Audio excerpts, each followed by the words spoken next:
반갑습니다. 다들 평안하셨지요? 예, 네, 예. 네. 우리 함께 기도하겠습니다. 날개님 잘 지내셨죠? 하나님 아버지, 감사합니다. 주님의 사랑을 많이 받습니다. 하나님의 도우심으로 우리가 삽니다. 욥의 입에서 무소불능 의로우신 하나님을 향하여 회개의 탄식을 들을 수 있게 하신 것은 하나님이십니다.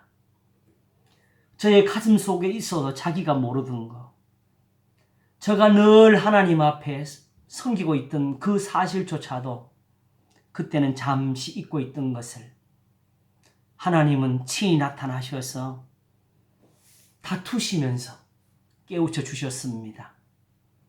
이렇게 모든 성경이 이스라엘 향하여 하나님의 다툼으로 그들을 깨우치시는 말씀드린 것을 다시 보게 되며 지금은 사도들을 인하여서 세상에 가르침이 전해지는 것을 이제 보나이다.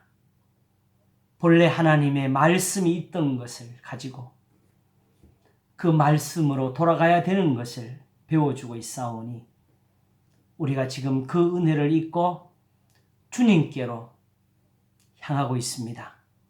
이 시간도 눈에 덮여있는 한꺼풀 한꺼풀 그 꺼풀들을 벗겨주시며 우리 주 예수 그리스도를 아는 지식에서 자라남이 되도록 복을 주시옵소서. 감사하옵고 우리 주 예수 그리스도 이름으로 기도하옵나이다.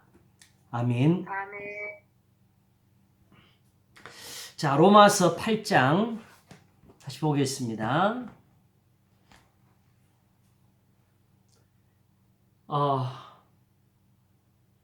어느덧 8부, 9부 이렇게 지나고 있습니다. 그런데 7장하고 달리 이 한 곳에 굉장히 오래 머무는 것을 우리가 좀 느낄 수가 있죠. 그죠? 그런데 사실 그만큼 이 부분이 어렵습니다. 그리고 여기에 대한 이해가 바르지 못하면은 다른 부분으로 가도 여전히 더 어려움을 남깁니다. 지금 한 2시간을 집중하고 있는 것은 바로 9절과 11절인데 만일 너희 속에 하나님의 영이 거하시면 너희가 육신에 있지 아니하고 영에 있나니 누구든지 그리스도의 영이 없으면 그리스도의 사람이 아니라. 또 그리스도께서 너희 안에 계시면 몸은 죄로 인하여 죽은 것이나 영은 의를 인하여 산 것이니라.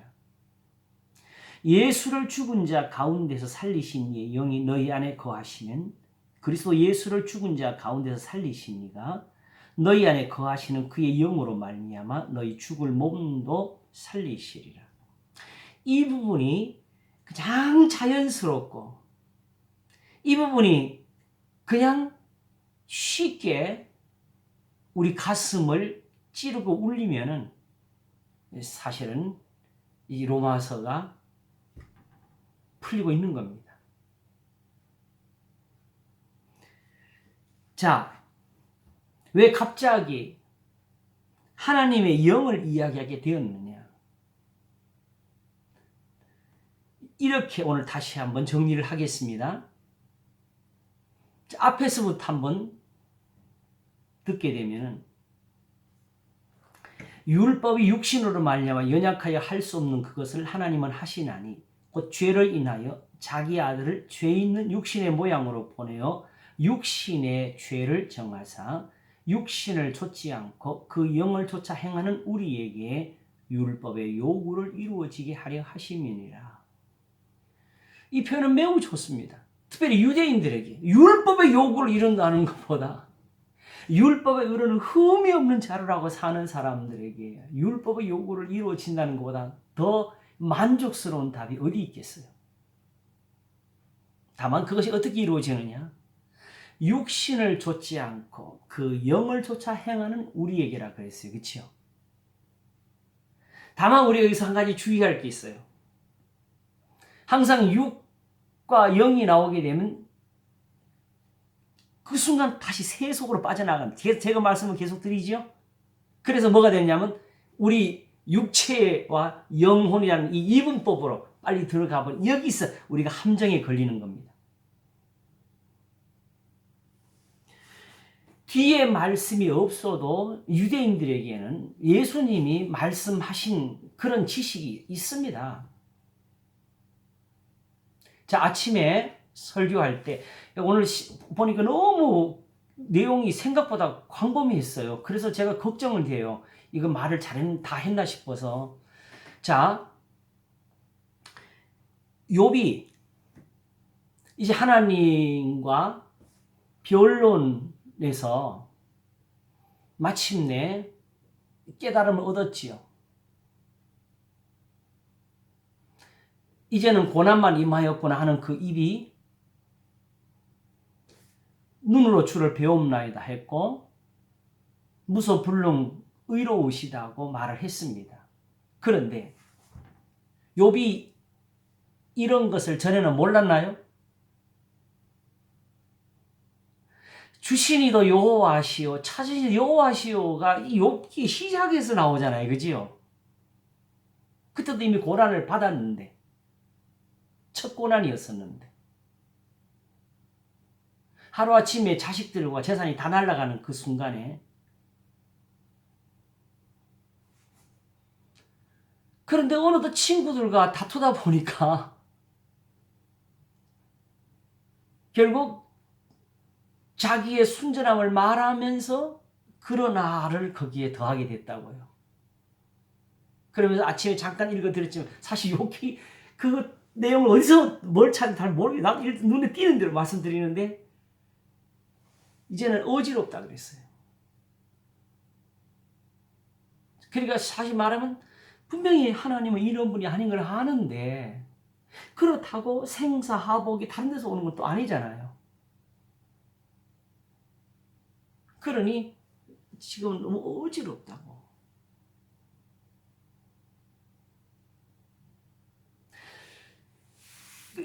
내가 이걸 조금 더 자세하게 말하고 싶었는데 이 세 친구들과 이렇게 다투고 있을 때 하나님은 그냥 구경만 하고 계시면서 저놈이 뭐 하나 이걸 알아보고 계셨을까요?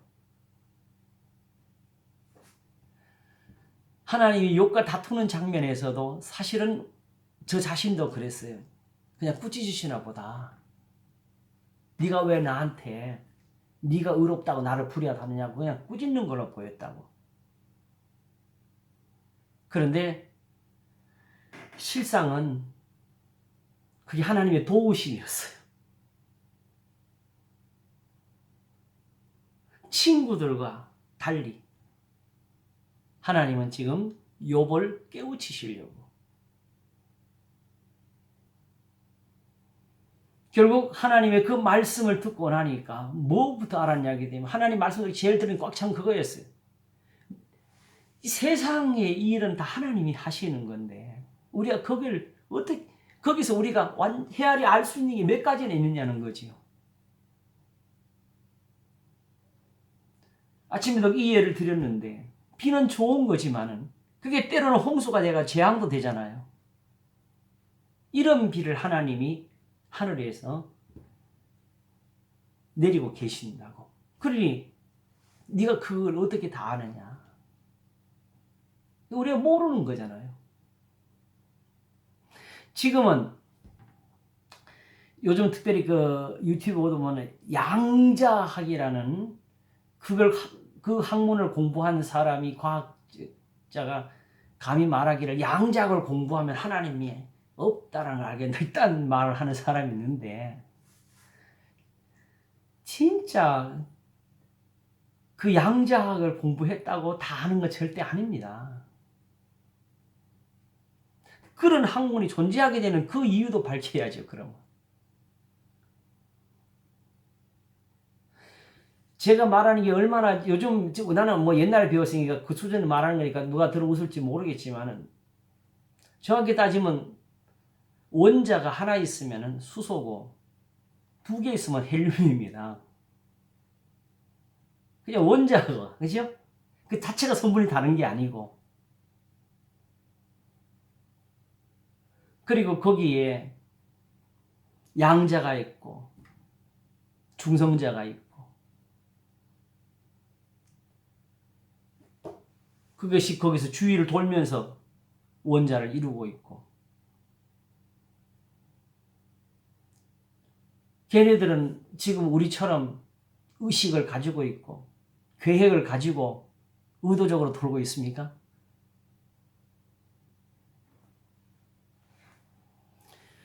어쨌든 지금 그래도 과학이 많은 것을 밝히다 보니까 어쩌면 하나님이 욕과 다투시는 그런 일부분에서는 그들이 비웃음을 낼지도 모르겠어요. 그러나 욥과 다투시는 그 자리에서는 사실은 욥이 할 말이 없는, 그래서 스스로 말하기를 내가 헤아리기 어렵고 알기 어려운 것들을 내가 말을 했다고. 그런데 단지 어떤 학문에 대해서 말해서 점수 처리가 되는 것이 아니고 하나님께 대해서 말을 한 거잖아요. 근데 그럴 수도 있지요. 사람이 하나님 어떻게 다 알아. 문제는 그 욥의 말로 인해 가지고 무엇이 남게 되느냐, 하나님께. 하나님이 불의한 분이 되는 게 문제가 되는 거잖아요. 그런데 지금 내가 아는데 현재에 있는 사람들은 거의 이걸 이해하지를 못할 것 같아요. 제가 볼 때 거의 할 수가 없어요. 왜? 하나님은 그냥 전능자니까. 무소불능도 그 당연히 하나님이니까 마음대로 하지, 이렇게 생각하는 세상이거든요.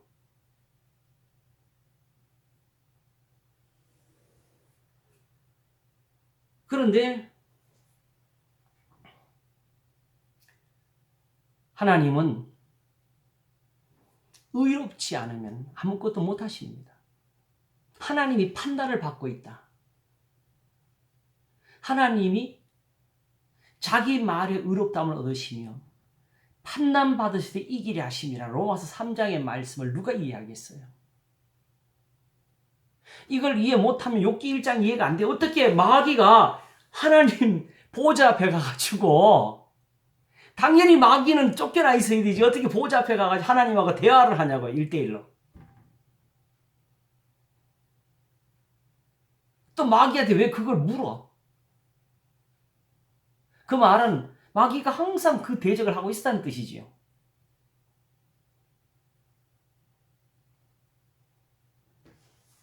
왜냐하면 하나님이 이미 욥을 복주고 계셨으니까. 계시록을 보게 되면은 마귀가 하늘에 쫓겨난 후에 결국 누구하고 싸우려고 진을 치고 있느냐? 하나님의 계명을 지키는 자들과 싸우려고 한답니다. 하나님의 계명을 지키지 않은 사람들은 마귀가 상대할 가치도 없는 사람들이에요. 왜냐하면 거기서는 하나님의 의나 불의를 말할 수가 없으니까. 하나님의 진노로만 하시면 끝이 날 사람들인데 거기는 따질 것이 없고, 계명을 지킨다는 것은 무엇이냐? 이제 그 사람들이 계명을 완전히 지켜서 날 때부터 죄를 하나도 안 진 사람이냐? 그게 아니잖아요. 죄인들을 의롭게 하실 말씀을 주신 거잖아요. 그리고 거기서 이 사람들이 의롭다함을 얻는 것이 맞습니까? 라는 이 질문을 낼 수가 있는 거지요. 거기에 하나님이 사단과 싸워서 내가 이 사람들 의롭다 할 수가 있다 하게 되면은 그게 바로 우리의 구원이 되는 거지요. 그래서 이 표현이 이제 로마서 8장 우리 하는데 그 뒤에 가면 이게 나오잖아요. 그런즉 이 일에 대하여 우리가 무슨 말 하리요? 만일 하나님이 우리를 위하시면 누가 우리를 대적하리요? 자기 아들을 아끼지 아니하시고 우리 모든 사람에 내어 주시니까 어찌 그 아들과 함께 모든 것을 우리에게 은사로 주지 아니하시겠니요. 누가 능히 하나님의 택하신 자들을 송사하리요 의롭다 하시는 하나님이신 누가 정죄하리요.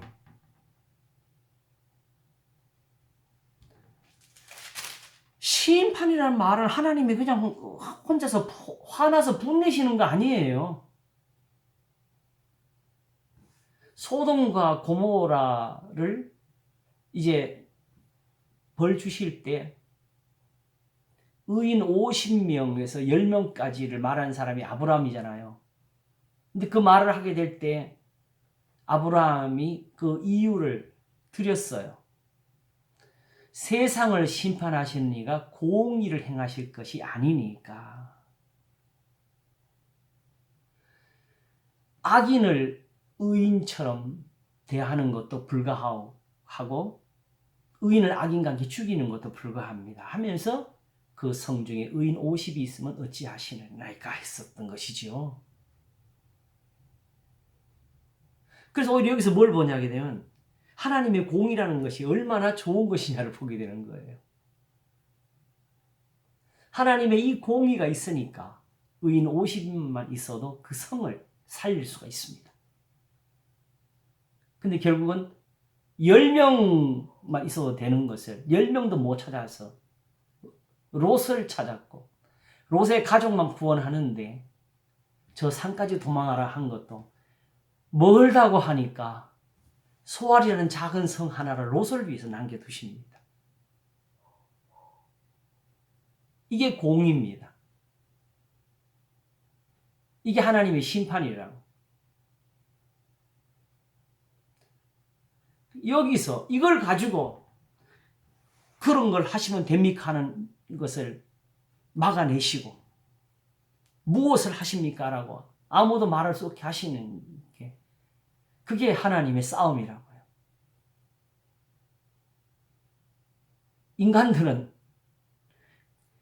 목사만 봐도 강단에서 설교하고 자기 설교 이의를 달면 그냥 막 감히 어디다가 이의를 다냐고 하면서 의심하냐고 믿으라고 막 이렇게 하는 게 소위 우리가 하는 일들이잖아요.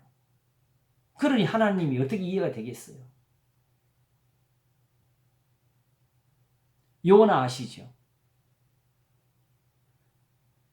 요나가 사실은 물고기 뱃속이 나오게 된 이유가 뭐예요? 하나님을 거역하고 노골적으로 그냥 단지 어떤 계명을 지키다가 뭐 실수를 하고 부지 중에 뭘 한 것이 아니고 실제로 하나님의 명령을 듣고 가라 했던 것을 거역해서 딴 길로 간 사람 아니겠어요? 근데 그런 요나를 죽이지도 않고 오히려 물고기 뱃속에서 구원은 하나님께 있나이다 하고 자기 소원대로 하나님께 감사를 드리게 했습니다. 왜냐하게 되면 하나님이 죽이실 뜻이었으면 벌써 죽였지.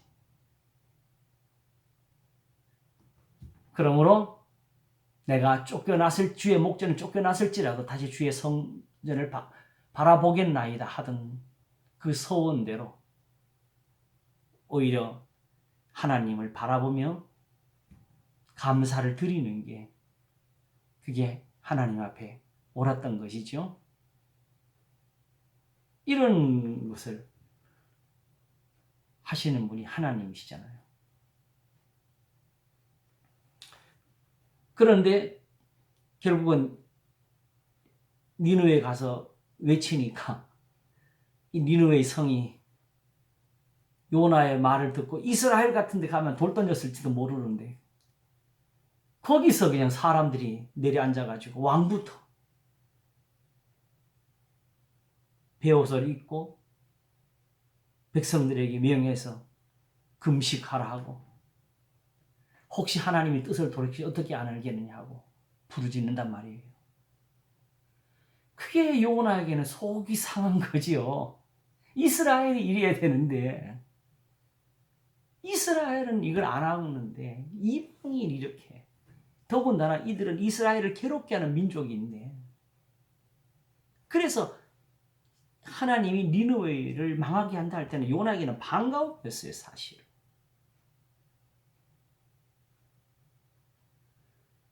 그래서 내가 고국에 있을 때에 이렇게 했다고 말씀드리지 않았습니까? 이 말을 하면서 거역한 거였어요.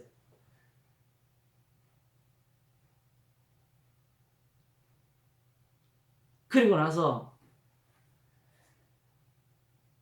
하나님께서 하시는 일이니까 제가 뭘 어쩌겠습니까? 그냥 돌아가면 되는데 굳이 언덕에 올라가서 그 성이 망하는 거 보겠다고 초막을 짓고 앉아 있으니까 하나님이 호박농굴 자라겠다가 또다시 벌레가 갉아먹어서 말라 죽게 해가지고 요나를 짜증나게 만들었잖아요.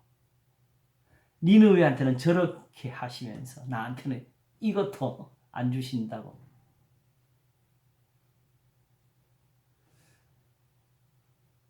하나님이 그런 요나에게 어떻게 하셨어요? 요나를 깨우치시는 거지요. 너는 이 호박농굴 하나를 아끼느냐? 저 성 중에는 좌우를 분별하지 못한 자가 12만이나 있느니라. 나는 요나를 읽으면 꼭 마지막 거기서 이 말을 해요. 왜냐하면 거기 딱 끝나거든. 그러면 하나님 그 말씀 딱 끝나요. 요나 할 말 없음.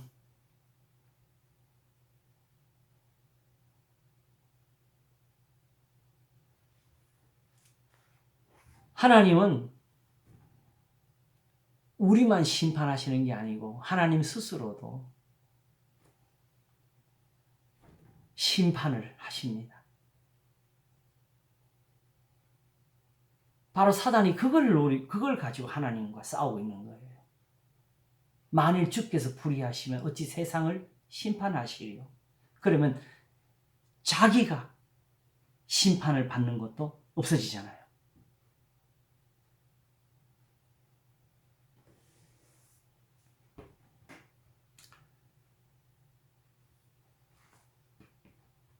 그러므로 욥이 하나님께 대해서 나는 의로운데 나한테 이제 고난만 임했구나 하는 것은 결국 하나님이 싸우셔야 될 문제였습니다. 욥을 도우시는 것도 되지만 한편으로 욥에게 그 말을 들었잖아요. 그죠? 그러니까 이제 욥과 다투어서 또 하나님이 오르신 것을 드러내셔야지요.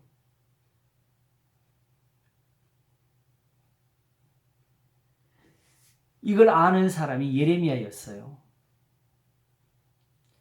예레미야 12장일 겁니다. 보면은 정말 자기는 이스라엘의 멸망 중에서 예언을 하니까 말을 하면은 저주를 퍼붓게 돼. 재앙을 말하게 돼. 선지자니까 니들 감히 하나님께 이렇게 할 수 있냐고 해서 막 그냥 꾸짖는 그런 즐거움을 가졌을까요? 아니지요. 사도 바울이 예수 그리스도의 심장으로 너희 무리를 어떻게 사모하는지 하나님 내 증인이시한 것처럼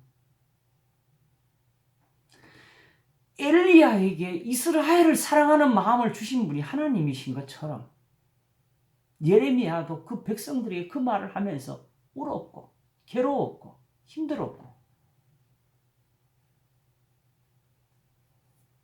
그래서 사실은 욥과 같은 그 고통을 하나님께 말씀드리는 장면이 나옵니다. 욥도 나의 낱날이 저주를 받았다면 하면서 한 것처럼. 그래서 결국 하나님 앞에 자기도 알지 못하는 게 있어가지고 말씀을 드려야 되는데 이렇게 먼저 말씀을 드립니다. 내가 하나님과 다투면 항상 하나님이 의로우십니다.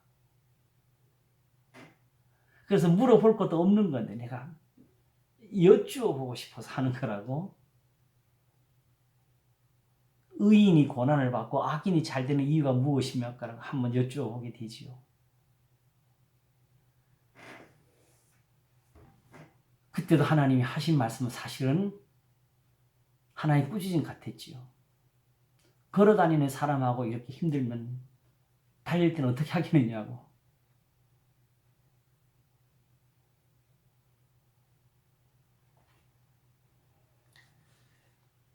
졸지도 아니하시고 주무시도 아니하시는 하나님이 왜 욥이 고난받을 때는 주무셨겠어요?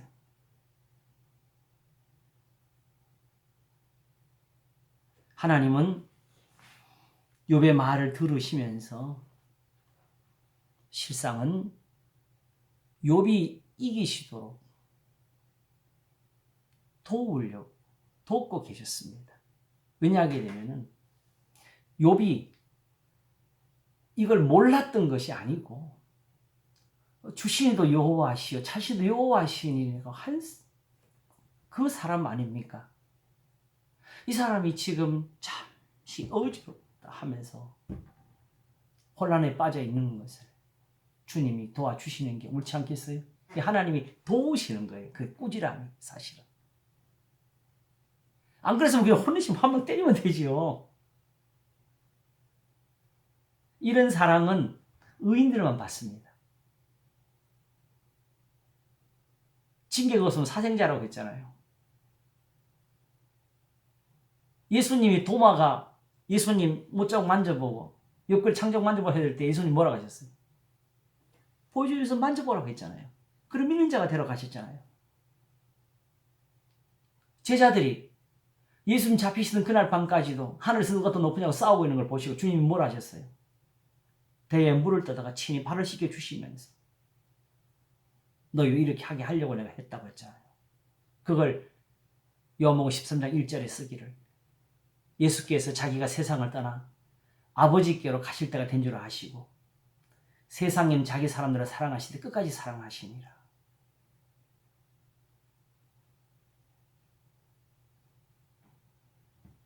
그래서 제가 언제 이 설교를 하면서 그 시작에 이런 말을 했어요. 주님의 사랑을 받아본 적 있습니까? 그랬어.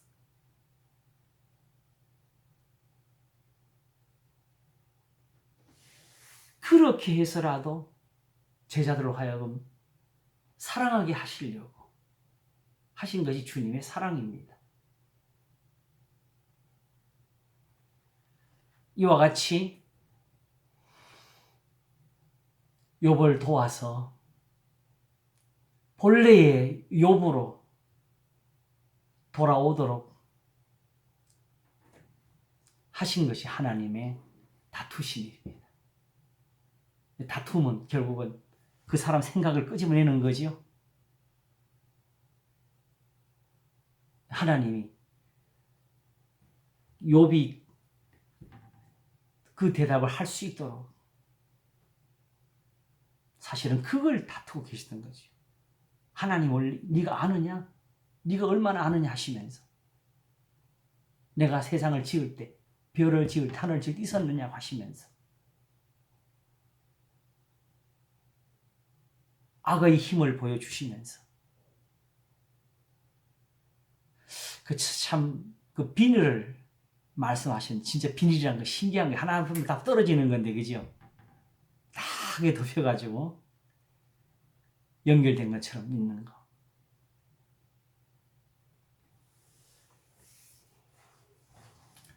자, 이렇게 해서 결국 욥이 돌이켜서 주는 의로우십니다 하고 무소불능을 말씀을 드렸는데 실제로 여기서 나타난 것은 무엇이냐게 되면 하나님의 이기심입니다.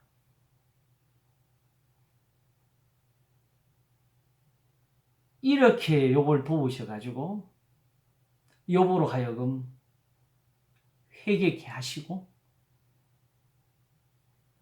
욥과 같이 순전하고 악에서든 하나님을 경외하는 자 세상에 아주 없는 일을 하시면서 하나님이 이기신 것이고 그러므로 욥에게 복을 주는 것을 계속할 수 있는 것이고 배나 줘도 된다는 것이고 우리도 그럼 그럴 것 같지요. 스데반을 돌로 치는 사람들은 스데반이 하는 말씀을 듣고 마음이 찔려가지고 쥐를 맞고 소리를 질렀어요.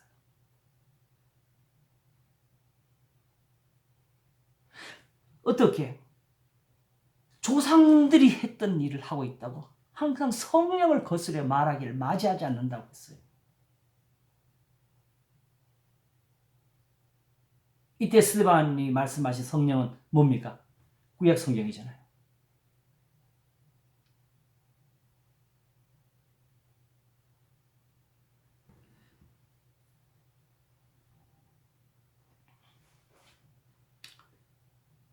그러므로 무엇보다도 하나님께서 모든 일을 행하실 때는 하나님이 먼저 의로우셔야 됩니다. 그렇지 않고는 아무 일도 하실 수가 없습니다.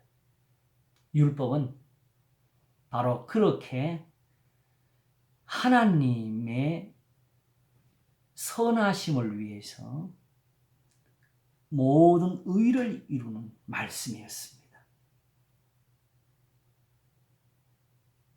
이 율법으로 거기서 온전하게 되면 염소 한 마리로 모든 죄가 씻어집니다.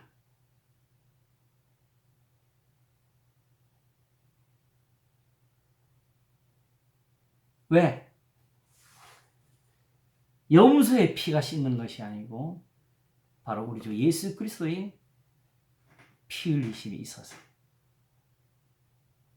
요거는 우리가 몰라도 하나님이 그렇게 하나님의 계획 속에 있는 것이니까. 다만 그것이 이루기 위해서 육신을 좇지 않고 그 영을 좇아 행하는 우리에게 율법의 요구를 이루어지게 하려 하시면 이것이 있어서 그런 것이죠. 계명의 말씀이 있어가지고 그게 생명이 되었고 영혼 없는 몸이 죽은 것처럼 되는 것처럼 이 계명이 빠지면 모든 제사가 죽는 것이었다. 그래서 성경은 하나님은 모든 산자의 하나님이라고 하시는 거고 이런 행함이 없는 교회는 살았다는 이름은 가졌으나 실상은 죽은 교회라고 유대인들의 제사가 죽고 안식일이 죽고 그들의 절기가 더럽혀지고 그들의 할례가 무할례가 되는데 하나님의 교회가 행하는 그 예배가 무엇을 거룩하겠어요?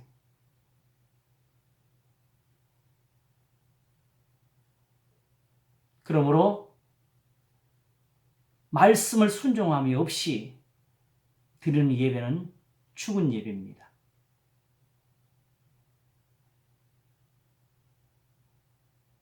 말씀을 순종함이 없이 드리는 기도는 하나님이 미워하시는 겁니다. 가인의 제사처럼. 이 말을 로마서가 하나요? 하잖아요. 바로 로마서 12장 1절에 그러므로 형제들아 내가 하나님의 모든 자비하심으로 너희를 권하노니 너희 몸을 하나님이 기뻐하시는 거룩한 산 제사로 드리라 이렇게 나오지요. 너희 몸을 하나님이 기뻐하시는 거룩한 산 제사로 드리라. 그게 바로 12장 전체에 나온 뒤에 나온 내용들이 되지요.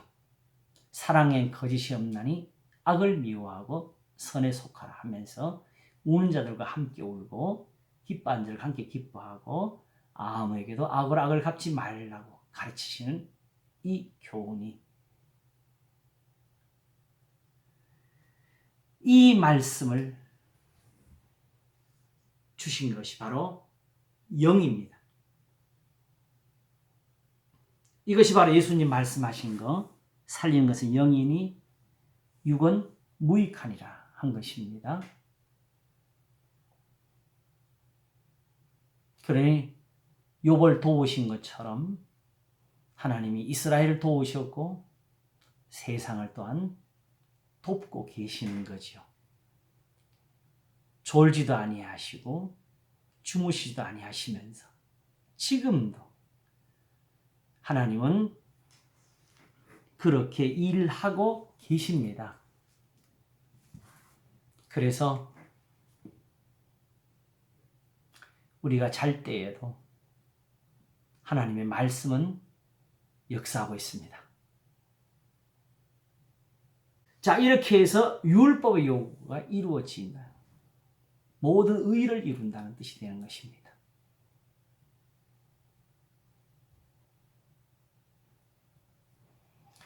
이렇게 이루어지지 못하면은 죄를 속함이 없게 되고 하나님의 선하신 구원의 은혜도 얻지를 못하게 되는 겁니다. 자, 우리에게 상당히 중요한 게 있어요. 항상 잊지 말아야 될 거. 지금 여기가 왜 이것을 이렇게 논하고 있느냐? 지금 로마서는 하나님의 복음을 가지고 시작한 거예요. 그리고 그 복음은 성경에 미리 약속하신 하나님의 아들에 관한 것입니다. 그런데 요거는 제가 설명을 좀 드려야 되겠어요. 아들에 관한 것이라는 것은 무엇이냐? 요한복음 5장 39절에 말씀하신 거, 너희가 성경에서 영생을 얻는 줄 생각하고 이 성경을 상고하거니와 이 성경이 곧 내게 대하여 증거하는 것이라는 이 말씀인데, 이걸 우리는 자꾸 구약에서 어떤 그 상징적인 해석, 이런 뭐라 그러나 어떤 표상, 비유적인 데서 자꾸 끌어내려고 그래요. 그래서 예수라는 이름과 비슷한 이름이 어디 없냐? 여호수아를 끌어올까 하고, 또 예수님의 피, 십자가를 어디서 끌어올까 하고, 그 양들의 염소의 피, 그리고 심지어 전혀 상관도 없는 기름은 갖다가 또 성령이라고. 기름 붓는 게 있으니까. 그 기름은요, 소기름은요, 굳어가지고 갖다 부을 수가 없어요. 그걸 부을도록 녹이면 뜨거워서 화상을 입어요. 맞아요. 콩기름은 고소하고요. 예.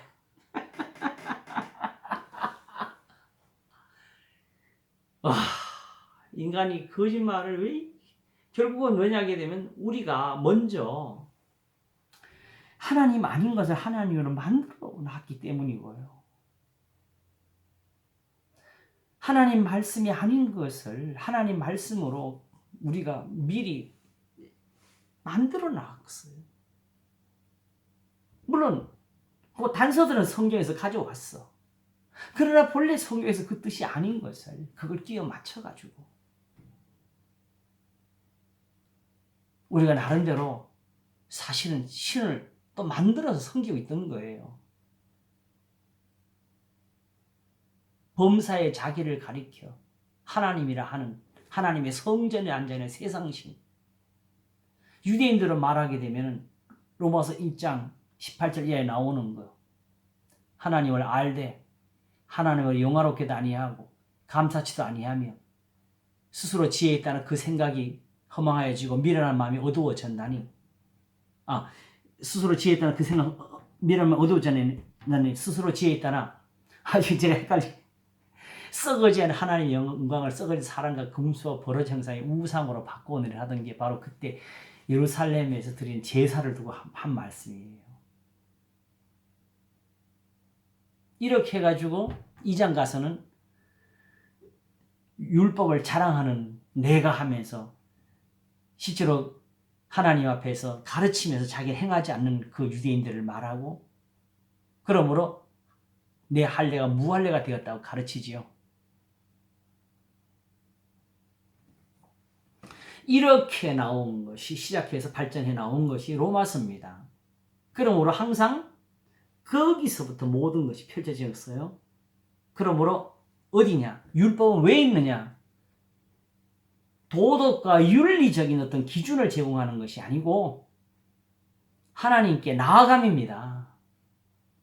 성전을 들어가는 게 문제예요. 성전에 가서 드리는 예배를 만드는 게 이게 율법이지요. 그러므로 이 율법을 좇지 않고는 제사장이라도 하나님 앞에 제사를 드릴 때 진노를 받습니다. 그 대표적인 예가 아론의 두 아들이었지요. 그리고 사무엘 때 엘리 제사장의 두 아들이지요. 그리고 우시야 왕. 제사장 위에 들어갈 수가 없는 성전을 들어가다가 하나님 앞에 벌을 받았지요. 그리고 베레스 우사. 벗개를 만지다가 죽었지요.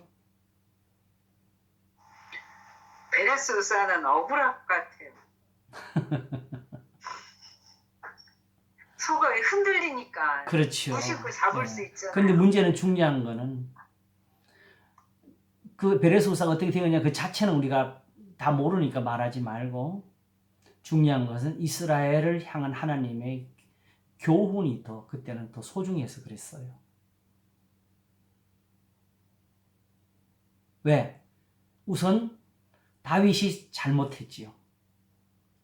벗개는 레위인들이 메고 와야 되는 것인데 자기대로 아무리 정성 들인 거예요. 새수레를 만들었어요. 멍에매지 않은 암소를 그냥서 끌고 왔어요. 근데 그게 다 하나님 앞에서는 그냥 죄로 끝나는 거예요. 이것이 율법인데.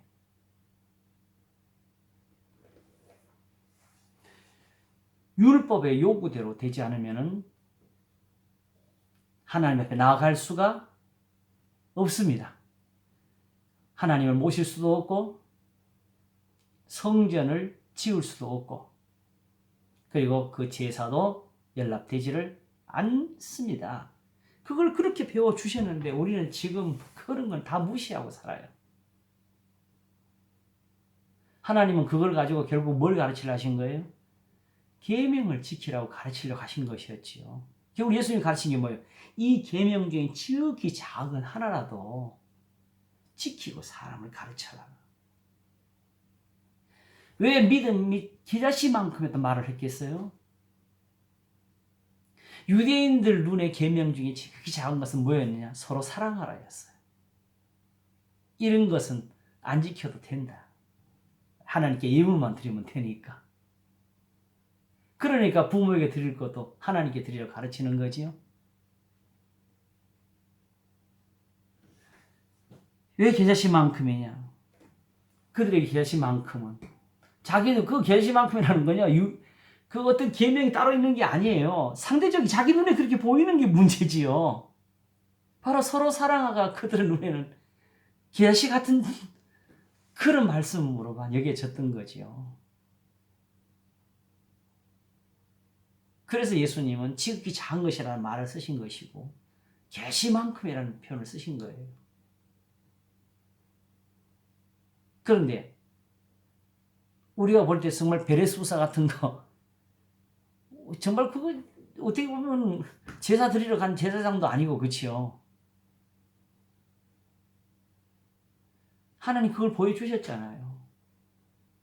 그러면 히브리서가 말한 것처럼 보이는 바가 이렇듯이 무섭기로 보이지 않는 바는 어떻게 하느냐고 배워야 되는 것이지요. 그런 히브리서도 말하기를 그 육체의 예법을 부정한 거 여기는 사람도 용서를 받지 못하고 죽었는데 하물며 예수님의 거룩한 피를 짓밟는 다시 하나님의 계명을 버리는 사람들이 받을 벌이 어떻게 했느냐. 요거 하다가 지금 이렇게 왔는데 바로 예수님이 내게 대해 기록하였느니라. 뭐냐? 예수님의 말씀입니다. 아시겠죠? 예. 지금 유대인들이 시비하는 것은 예수님의 어떤 모양이나 하나님 아들은 단순한 주장보다는 우선 예수님 말씀에서부터 그들이 안 맞으니까. 그러나 만일 성경이 가르치는 것이 예수님 믿으라는 것. 다시 말해 예수님의 말씀대로 행하라는 것이면 예수님을 믿어야 되는 거지요. 그 점에서 성경이 내게 대해 기록하였느니라 하신 것이고, 이와 같이 이제 사도들이 그리스도를 전파한다는 것은 바로 예수님의 말씀을 전파하는 것이고 율법을 전하는 겁니다. 계명을 전하는 것입니다. 자, 그러면서 때 예수님이 하신 말씀이 살리는 것은 영이니 육은 무익하니라 하신 것이지요. 그러므로 뭐라고 하셨냐? 내가 너희 이르는 말이 곧 영이요 생명이라 하셨습니다.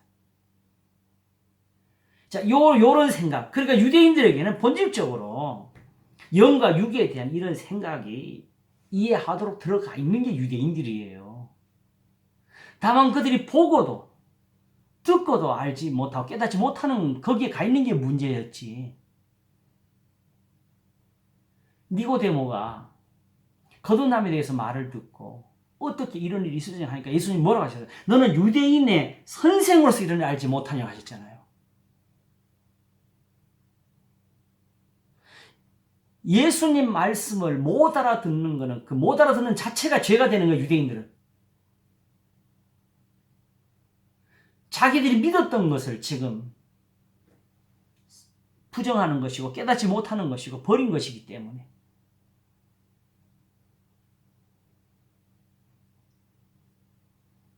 좀 전에 욥에게서 봤지만은 욥이 그러나 하는 순간에는 추신이도 여호와시오 차신이도 여호와시라를 그 순간에는 지금 잊어버리는 순간이 되는 거잖아요. 그렇지요?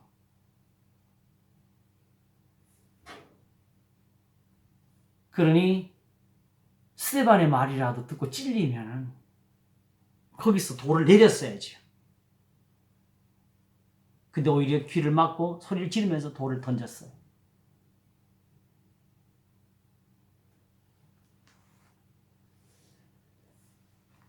그러므로 저들은 알고도 우리는 모르고 있습니다. 저 사람들은 알고도 예수님을 십자가에 못 박은 겁니다.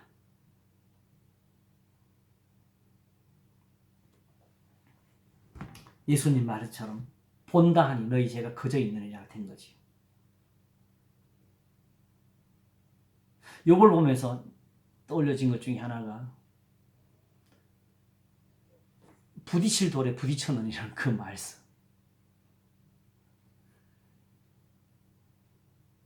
예수님과 부딪히면 미리부터 우리가 깨지는 게 좋아요. 그렇지 않으면 돌이 와서 우리를 깬다고.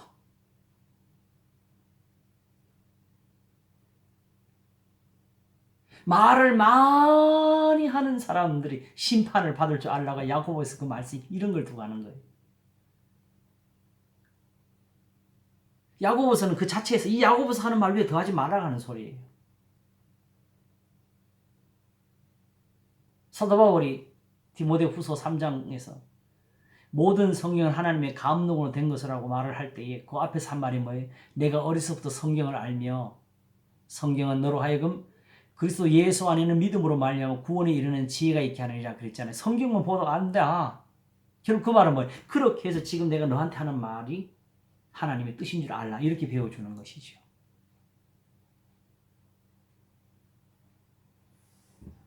자, 어제도 이렇게 해서 이제 영과 육이라는 말이 사용되는 이유를 우리가 좀 살폈습니다. 아시겠죠? 참 어렵네요. 그죠?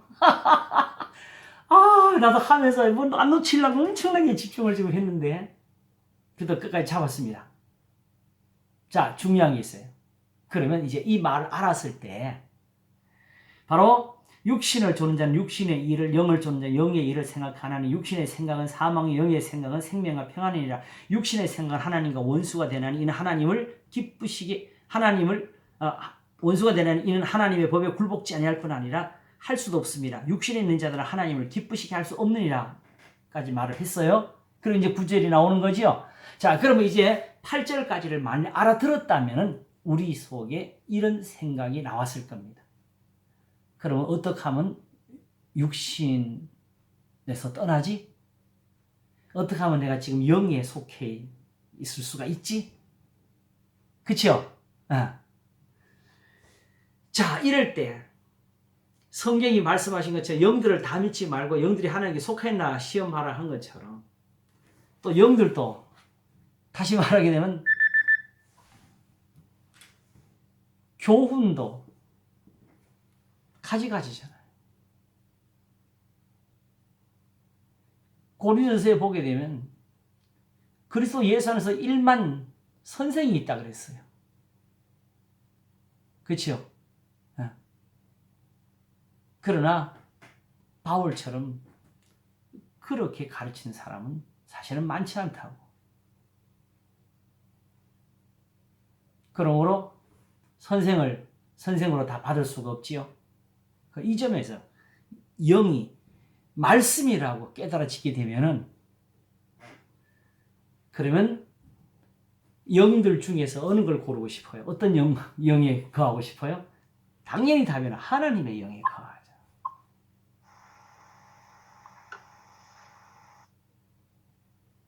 딱 답이 나오는 거지요. 그죠? 그 하나님의 영이 우리에게 주어져 있고 그 하나님의 영이 우리 안에 거할 수 있다면 그 영을 모시고 싶은 거지요. 그래서 그대로 이제 가는 겁니다.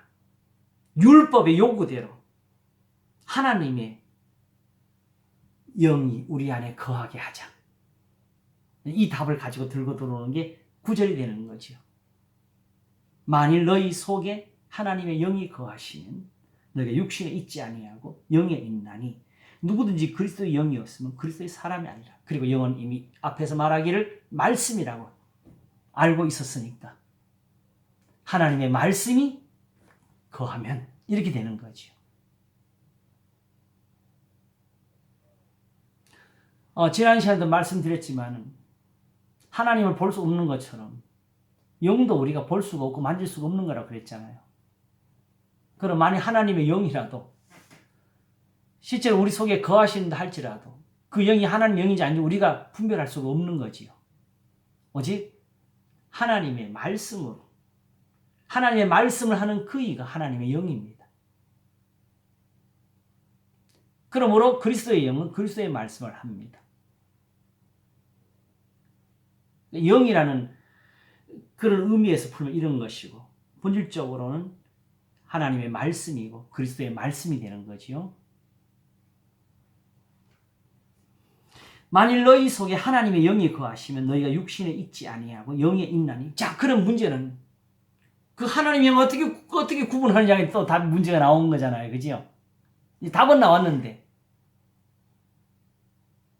그 하나님의 영은 우리가 어떻게 분별할 수 있느냐? 바로 그리스도의 영이 하나님의 영이라고. 다시 말하면 그리스도의 말씀이 하나님의 말씀이라고.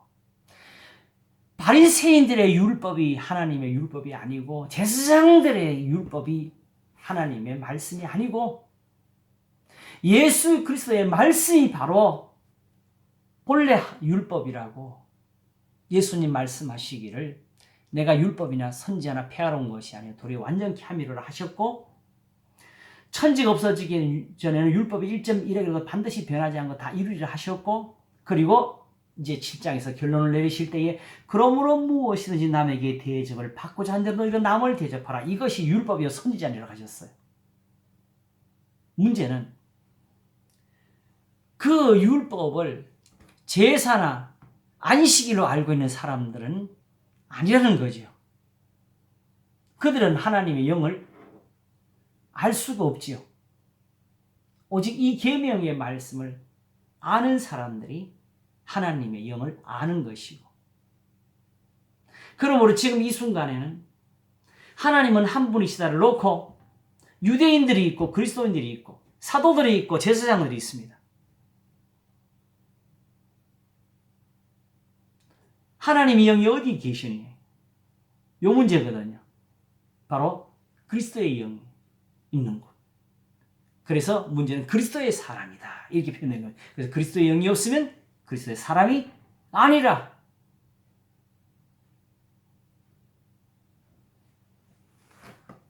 그래서 또 그리스도께서 너희 안에 계시면 이제 바로 이제 그리스도로 오는 겁니다.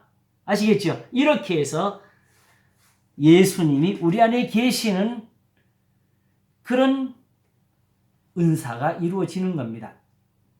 바로 에베소서 3장 가게 되면 믿음으로 말미암아 그리스도께서 너희 마음 가운데 계시게 하옵시고가 나옵니다.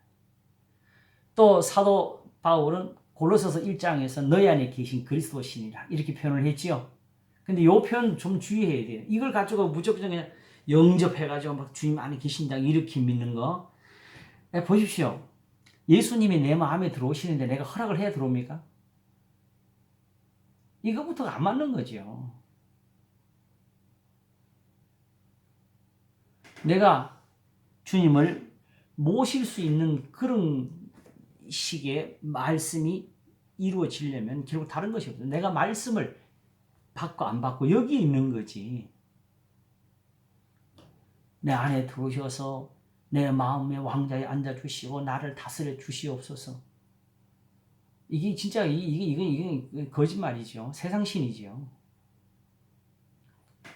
우리가 허락 안 하면 하나님이 들어오지도 못하고 내가 허락 안 하면 하나님 날 다스리지도 못하고 또 그렇게 해놓고도 안 다스리죠. 내 고집대로 다 살잖아요.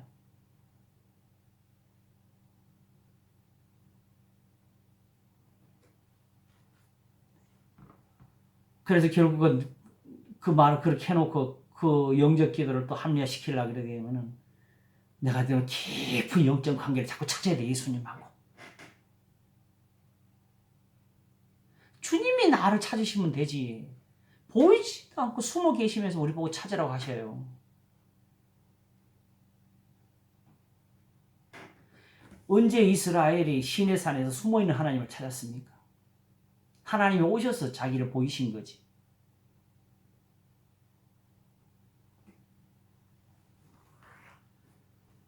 자, 요까지가 이제 지난번까지 말씀한 것을 정리가 이제 좀 다시 한번 된 것 같지요. 그러니까 본질적으로 영에 속한 자라는 말, 영에 속한 육에 속한 자라면 나와가지고 하나님의 영이라는 표현이 나오게 된 것입니다. 아시겠죠? 그때의 영과 육은 사실은 계명과 육체의 예법인 율법의 의식에 대해서 말을 한 것이었고요.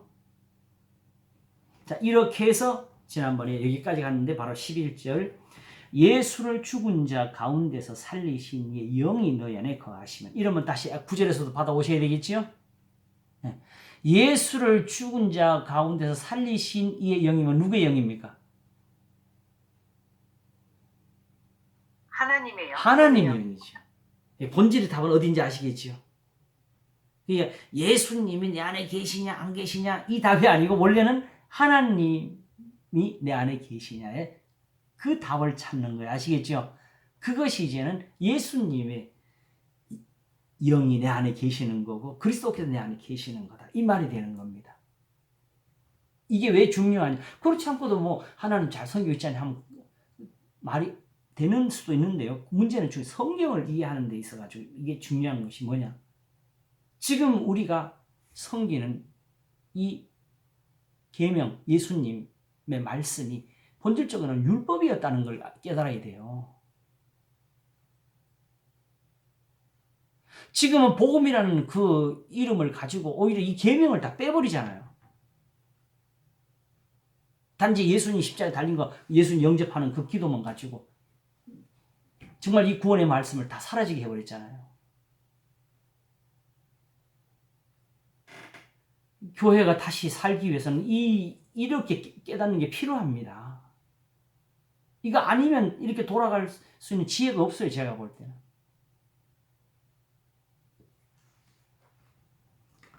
그냥 그리스도인으로서 의무적으로 행하는 것과 다른 겁니다. 그렇게 하면 것 같지요? 자기의 구원과 상관없는 일을 왜 하겠어요? 사람들은 정직해요. 아무리 어린아이라도 자기 속에 정직한 것 행실로 나타낸다 그랬어요.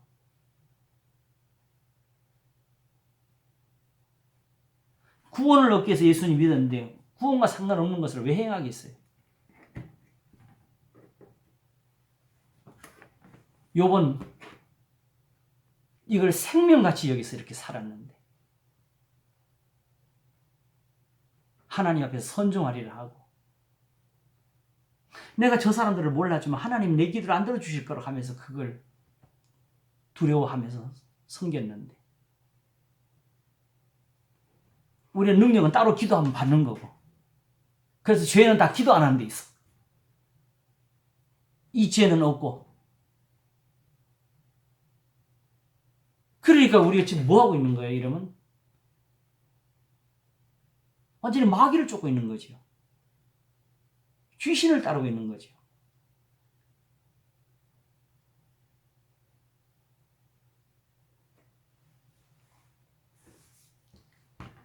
그러므로 예수를 죽은 자 가운데 살리신 이의 영이 너희 안에 거하시면 그러면 이제 결국 뭐 하는 거예요?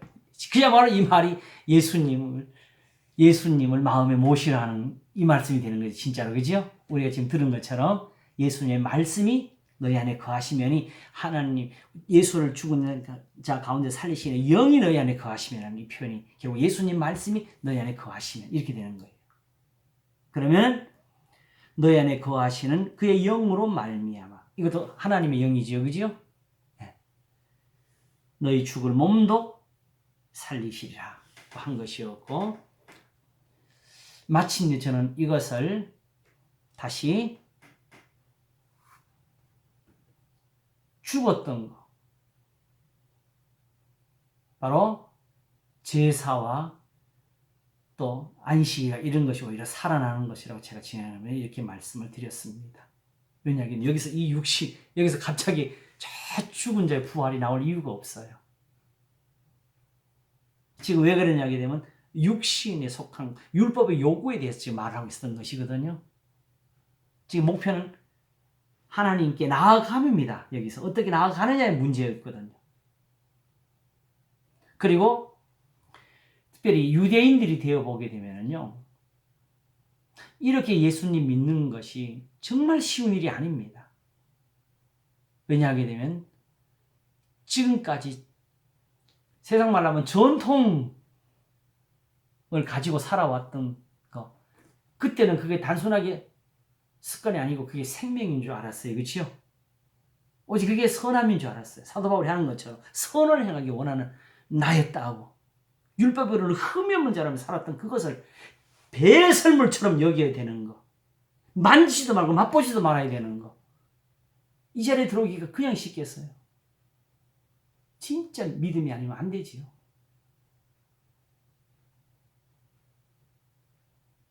그러므로 결국은 이렇게 해서 오히려 율법을 폐하는 것이 아니라 도리어 굳게 세우니라가 이 로마서에서 결론이 나와줘야 되는 거지요.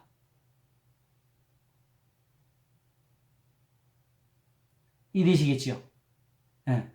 분명히 3장 31절에서 그 말씀을 했을 때에 누군지 유대인들이라면 어떻게 그럴 수 있는데 분명히 나왔을 거예요. 그리고 그 답을 지금 여기서 주고 있는 거지요. 좀 이해가 되십니까? 네, 여기까지는 이제 정말 저도 사실 어려운데 하는 거예요. 하면서 배우는 거죠. 그냥 푸시 알던 것이 이렇게까지 되기 위해서 저도 또 지난 맞춰놓고 다시 이게 영이라는 말이 이래서 나왔구나 하는 걸 정리가 되니까 다음 주에 할 것이 이제 나왔었습니다. 자, 그러면 이제 남은 게 사실 하나가 있어요. 이래놓고 보게 되면은 이 하나님의 영은 성령이라는 말과 같은 말이 아니라는 걸 우리가 알 수가 있어요. 왜냐하게 되면 하나님의 영은 본질에서 말한 거니까. 아시겠지요? 그리스도의 영과 하나님의 영을 분리하기 위함이 아니었잖아요. 그지요? 그러므로 성령에 대해서도 말씀하게 될 때는 그 성령이 뭘 가지고 있냐면 하나님의 영과 동일한 것을 가지고 있어야 됩니다. 왜냐하면 성령은 이제 우리에게 보증이 되시는 분이 돼요. 여기에 대해서. 이제 그것이 본질적으로 이제 다음 시간에 풀어지게 될 것 같은데 일단 앞에 조금 보겠습니다. 12절을 보겠습니다. 그러므로 형제들아 우리가 빚진 자로 돼 육신에게 져서 육신대로 살 것이 아니니라. 빚진 자라는 이 표현은 아무래도 죄에 대해서 말하는 거, 죄를 인하여서 시작했잖아요, 그렇죠? 그러므로 죄 사함을 위해서 우리가 드려야 할 것이 있지만은 이 양과 소는 아니다, 이 말을 하는 거죠. 너희가 육신대로 살면 반드시 죽을 것이다. 왜 그렇지요? 아브라함이나 이삭이나 야곱이나 또 요셉이나 모세나 여호수아나 사무엘이나 다윗은 또 드렸잖아요. 지금 여기서 육신대로 산다는 것은 지금 그리스도를 부정하고 사는 것을 말하는 거지요. 너희가 지금처럼 이렇게 이게 더 이상 이제 이걸 율법을 안 하고 이렇게 하는 거 육신대로 사는 거다 이렇게 표현한 거예요. 그러므로 지금 하나님을 섬기는데 이렇게 섬겨서 너희가 다 망한다 이 표현 쓰는 겁니다. 이걸 가지고 밥 먹는 거 또는 뭐 결혼하는 거 학교 다니는 거 직장 다니는 거 집안일 하는 거 이런 걸 다 육신이라고 심지어 우리가 생각하는 오락하고 또 달라요. 성경에서 말하는 오락은 정말 가난한 사람들을 돌보지 않고 자기 혼자 배불리 먹으면서 술에 취해가는 그 사람들을 가리키는 거예요.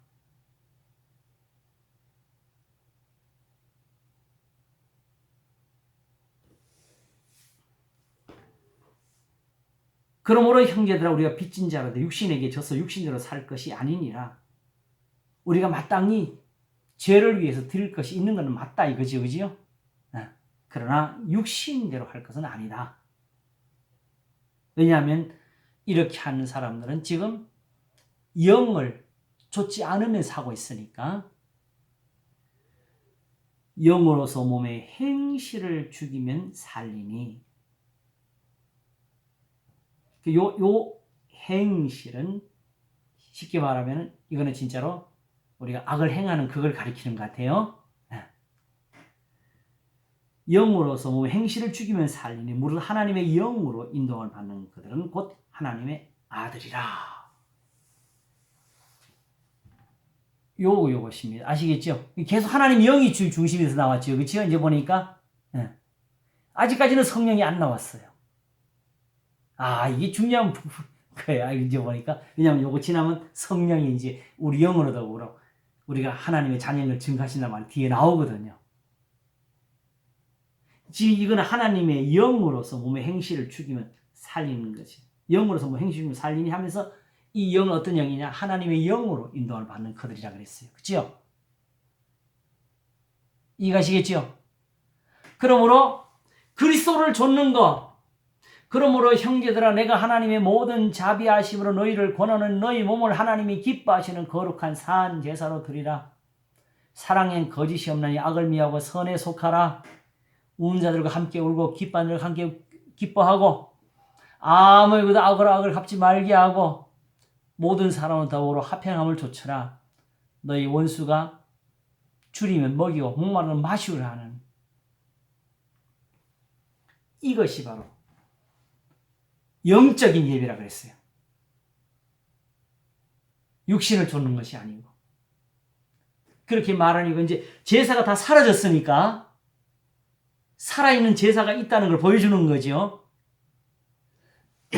너희 몸을 하나님이 기뻐하시는 거룩한 산 제사로 드리라 하면서 이는 너희 드릴 영적 예배니라. 그러니까 예배 자체도 어떤 의식을 가리키는 게 아닌 것으로 나와 있죠. 그러면 이제 또 많은 사람들이 바로 질문하고 의문을 넣게 그러면 하나님의 교회 예배는 뭐냐? 하나님의 교회 예배는 이런 걸 배우고 가르치는 것이죠. 하나님의 은사지요. 결국 오순절 날에 그렇게 사람들이 선을 행할 수 있는 것은 회개하고 떡을 떼면서 사도들의 가르침을 받아서 일어난 일 아니겠어요? 그래서 이제 그 일을 그만둔 것이 아니고 오히려 기도하는 것과 가르치는 것에 전무하리라 하면서 구제하는 것을 맡을 사람들을 다시 뽑게 되는 거 아니겠어요?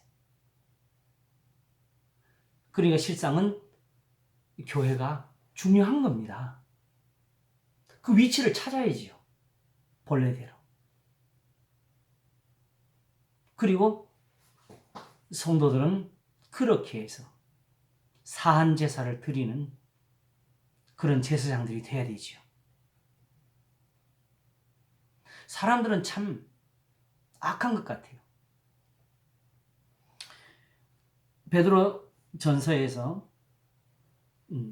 너희는 왕 같은 제사장들을 이 한마디 말씀만 가지고 이제 목사도 필요 없어 막 이렇게 나온 사람들 되게 많거든요. 그래놓고도 그렇게 이단도 되고 다른 교파가 되놓고 또 자기 지도자를 또 세워요. 다만 그들은 이유를 대지요. 저 목사들은 신학교에 가서 사람의 교육을 받았고 우리는 그런 거 없이 그냥 우리끼리 예배 드린다고 그리고 자기들이 대표를 뽑았어요.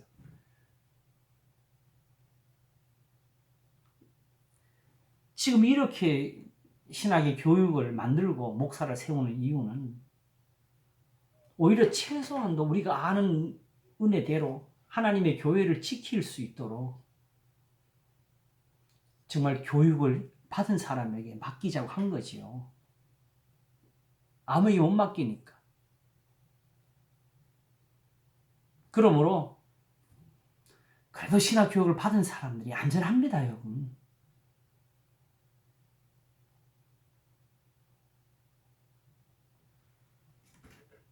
자, 보겠습니다.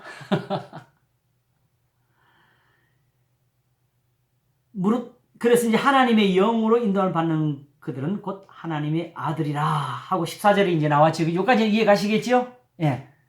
하나님의 계명대로 사는 사람입니다. 너희는 다시 무서워하는 종의 영을 받지 아니하였고 양자의 영을 받았으므로 아버지라 부르짖느니라. 이것은 무엇보다도 사도 바울이 갈라디아서에서 비유로 잘 밝혀준 것 같아요. 바로 이삭하고 이스마엘의 관계를 보이면서 지금에 있는 예루살렘은 이스마엘이라고 오히려 그랬어요.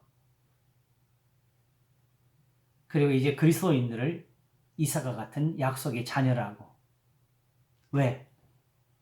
하나님이 아브라함에게 맹세하시고 말씀하신 것은 그 아브라함의 복은 아브라함의 순종이 있었던 것이지 믿음이 있었던 것이지 할례에 있었던 것은 아니라고. 할례는 그걸 굳세게 해주려고 더해준 은사였지. 이제 할례 받았으니까 그것만 구원받는다 이런 것은 아니었다는 거지요. 이런 것에 주의할 것이 여전히 교회도 빨리 나타났지요. 고린도 교회가 바로 세례로 그런 것을 나타냈고 더군다나 고린도 교회는 방언과 예언과 능력들로 또 그렇게 해서 육신의 모양들이 나타났습니다. 그래서 사도 바울은 가장 좋은 것, 제일 좋은 것을 보여주겠다면서 결국 사랑이 없으면 아무것도 아니라고 배워줬습니다. 사랑이 없으면 아무것도 아니라고 하는데 이 사랑을 모르는 방언은 육체의 일입니다. 이 사랑을 모르는 예언은 거짓말입니다. 이 사랑이 없이 자랑하는 능력은 예수님이 모르는 것들입니다. 거짓입니다. 그게 거짓 기적입니다. 이것이 바로 신명기 13장에 말씀하는 것, 꿈을 꾸고 예언하면서 그 예언이 말대로 다 이루어질지라도 믿지 말라고 하신 그것이지요. 데살로니가 후서 2장에서 말씀하는 거, 마귀의 그 능력을 쫓아가지고 거짓 기적까지 다 보인다고, 진리의 사랑을 받지 못하는 사람들로 심판을 받게 하려고 하나님이 하신 일이라고 했습니다. 결국은 사도 바울이 그런 것을 말하고 내는 결론은 항상 선을 쫓아라였고, 거기서 항상 기뻐하라, 쉬지 말고 기도하라, 범사에 감사하라, 이는 그리스도 예수 안에서 너희를 향하신 하나님의 뜻이니라 했고, 악은 모양이라도 버리라고. 유대인들이 볼 때는 저 할례도 없는 것들이 어떻게 거룩하냐고 하니까 하나님께서 친히 너희를 다 온전하고 거룩하고 흠이 없게 하실 것이라고, 미쁘시니까 하나님이 친히 다 이루실 거라고. 그 말이 뭐예요? 너희는 오직 선을 좇는 걸 행하라고. 유대인들 눈에 없는 것들은 하나님이 다 채우신다는 거죠. 바로 율법이 굳게 세워지고 있기 때문에 그렇습니다. 그러므로 번제나 화목제나 속죄제나 안식일이나 다른 어떤 선한 것이 있어도 그게 사실은 패하거나 사라진 것이 아니고 예수님 안에 살아 있습니다. 안식일은 하루였지만 모든 날을 똑같게 여기는 선함이 그리스도 예수 안에서 살아 있습니다. 선을 행하라고 안식일을 주셨던 것이지요. 자, 그러므로 이제 이렇게 양자의 영이랑 따르는 것이 아니고 역시 하나님의 영입니다. 그죠? 네. 우리는 약속을 받은 자녀, 구원을 얻는 자녀라는 뜻에서 양자라는 말을 쓴 것이고, 여기에 이제 16절, 이제 다음 시간에 할 거, 성령이 친히 우리 영으로 더불어 우리가 하나님의 자녀인 것을 증거하시나니 했습니다. 자, 이 말씀 들으면 또 무슨 생각이 나세요? 유대인들 앞에 놓고 바로 성령이 친히 우리 영으로 더불어 우리가 하나님의 자녀인 것을 증거하시지 않느냐 하면 유대인들이 성령이 어디 있는데? 네 가슴 좀 열어봐. 영이 보이는 보이는데 그게 성령이냐? 나도 성령을 본 적이 없는데. 이렇게 당장 나올 거예요. 근데 그냥 성령을 있다고 말하는 게 아니라 성령이 친히 우리 영으로 더불어 우리가 하나님의 자녀인 걸 증거하시나니까지 말했으니까 성령의 증거가 나와야지요. 그치요? 이러면 이제 이 뒷부분이 어떻게 진행될지 예상이 오시죠? 이제부터는 성령의 증거를 보일 것입니다. 왜냐하면 고린도서 2장에서 말한 것처럼 사람의 생각을 사람 속이는 영역에는 알 수가 없는 것처럼 하나님의 속에 있는 생각도 하나님의 영역에는 알지를 못하느니라. 그러므로 이제 성령이 거기에 보증이 되시고 성령이 증거가 되시면서 이것이 하나님의 영이다. 성령이 오히려 하나님의 영에 대한 증거와 보증을 우리에게 주시게 될 겁니다. 이게 이제 이렇게 풀어지네요. 그러니까 말마다 다 뜻이 있어요. 이렇게 쓰는 이유가, 그치요? 이게 그거 제가 이런 식으로 쓴 것은 아니었습니다. 감사합니다. 이제 다음 시간을 한번 기대하시고, 하나님의 영으로 인도함을 받는 즐거움에 감사하시기를 바랍니다. 기도하겠습니다. 무릇 하나님의 영으로 인도함을 받는 그들은 하나님의 아들이라, 하나님의 딸이라.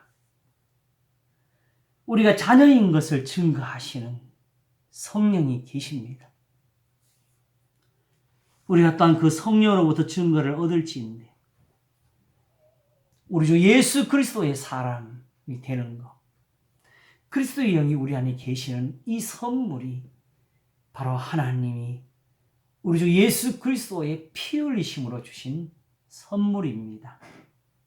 율법의 요구가 이루어지게 하시는 것, 죽을 몸도 살게 하시는 것, 우리의 죄는 씻음이 되고 우리의 기도는 연락이 되는 것, 하나님께서 진실로 율법에 있는 대로 모든 선을 이루시고 하나님의 복을 우리에게 주려고 하신 것입니다. 이 땅에서는 변화받고 오는 세상에서는 영생을 얻지 못할 자가 없게 하신 것, 금생과 내생에 함께 소망이 있는 바 경건의 사람이 되도록 우리를 이끌어 주시는 것, 욥을 도우시고 욥으로 말미암아 이기시고 하나님의 의로우심으로 배나 복을 더하게 하시던 그 은사를 저희들에게 주고 계십니다. 우리가 이 복을 얻었으니까 또 하나님 앞에서 감사하게 하시고 흔들리지 아니하고 물러서지 아니하고 욥의 입술처럼 하나님께 감사를 드리고 무소불능하신 이에게 영광을 돌릴 수 있도록 복을 주시옵소서. 무릇 우리가 마음에 묻는 것이 있고 우리가 하나님 앞에 듣고자 하는 대로 하나님이 또한 깨달음을 주시고 가르침을 주시옵소서. 감사하고 오늘도 우리의 이 구원을 주신 구주 생명의 주님 예수 그리스도 이름으로 기도하옵나이다. 아멘. 감사합니다. 감사합니다. 감사합니다. 수고하셨습니다. 수고하셨습니다. 고맙습니다. 수고하셨어요. 예, 고맙습니다. 아이, 감사합니다. 다음 시간에 뵐게요. 예, 다들 건강하시고 편하세요. 우리 앞으로가 기대돼요. 예, 잘 풀어지기를 바랍니다. 감사합니다. 건강하세요. 예.